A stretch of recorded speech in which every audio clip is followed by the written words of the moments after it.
Assalamualaikum anak soleh dan soleha. Berkisah kali ini adalah tentang Aisyah radhiyallahu anha, putri Abu Bakar Asy-Siddiq dan istri Rasulullah Shallallahu alaihi wasallam. Ummul Mukminin Aisyah radhiyallahu anha memiliki perasaan yang sangat halus dan kemampuan dalam bidang syair. Ia belajar kefasihan bahasa langsung dari Al-Quran. Sejak kecil, ia telah terbiasa mendengar lantunan Al-Quran, baik dari mulut ayah bundanya maupun dari suaminya Rasulullah Sallallahu Alaihi Wasallam. Selain itu, keindahan tutur kata Aisyah radhiyallahu anha banyak dipengaruhi keindahan bahasa Rasulullah Sallallahu Alaihi Wasallam dan ayahnya. Abu Bakar radhiyallahu anhu adalah cendekiawan Quraisy yang menjadi rujukan penyair di seluruh jazirah Arab. Aisyah radhiyallahu anha dapat menghafal 1000 bait syair milik Labib bin Abi Rabi'ah dan 160 syair milik penyair yang lain. Labib adalah seorang penyair yang hidup selama 145 tahun. Ia masuk Islam dan hafal Al-Quran. Aisyah sangat berhati-hati dalam memilih syair yang dihafalnya dan digubahnya. Ia ingat nasihat Rasulullah tentang syair. Syair itu sama martabatnya dengan kata-kata. Syair yang baik sama dengan kata-kata yang baik. Syair yang buruk sama dengan kata-kata yang buruk. Ummul Mukminin Aisyah radhiyallahu anha memiliki kecerdasan dan daya ingat yang kuat, bahkan mengalahkan siapapun pada zamannya. Ditambah lagi pengajaran yang diterimanya langsung dari Rasulullah Shallallahu Alaihi Wasallam lah yang membentuknya menjadi seorang wanita berilmu tinggi. Tidak heran jika setelah Rasulullah wafat, ia menjadi rujukan bagi kaum muslimin dalam masalah ibadah, akidah, akhlak, politik, sosial, ekonomi, muamalah, dan sebagainya.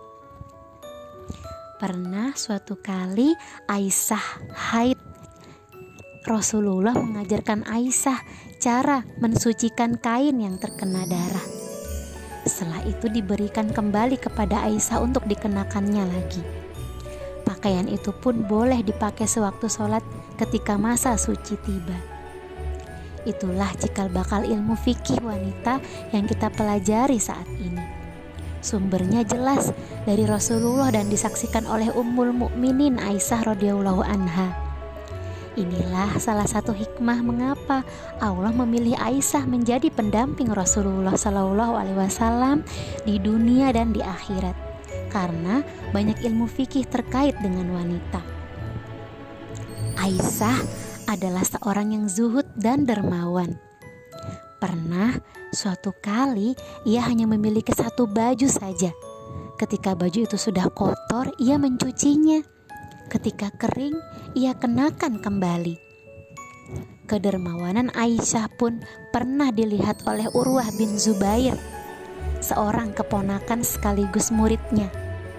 Urwah pernah melihat Aisyah membagikan 70.000 dirham.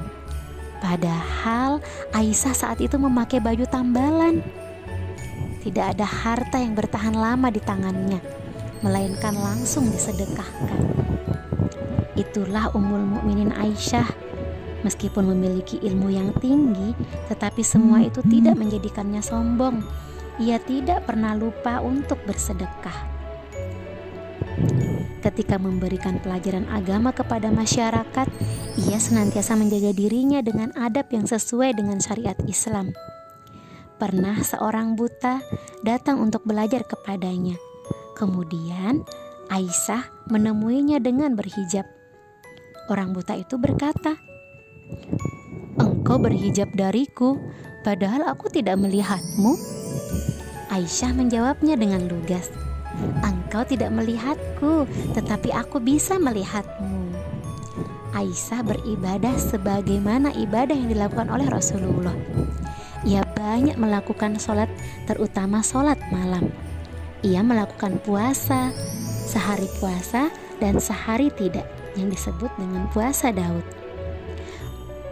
Rasulullah Shallallahu Alaihi Wasallam adalah kekasih, guru, pemimpin, dan sahabat karib Aisyah. Di usia 18 tahun, Aisyah harus rela berpisah dengan Rasulullah Shallallahu Alaihi Wasallam. Alhamdulillah, semoga kita bisa meneladani kecerdasan, kezuhudan, kedermawanan, dan sifat waro Aisyah radhiyallahu anha. Wassalamualaikum warahmatullahi wabarakatuh.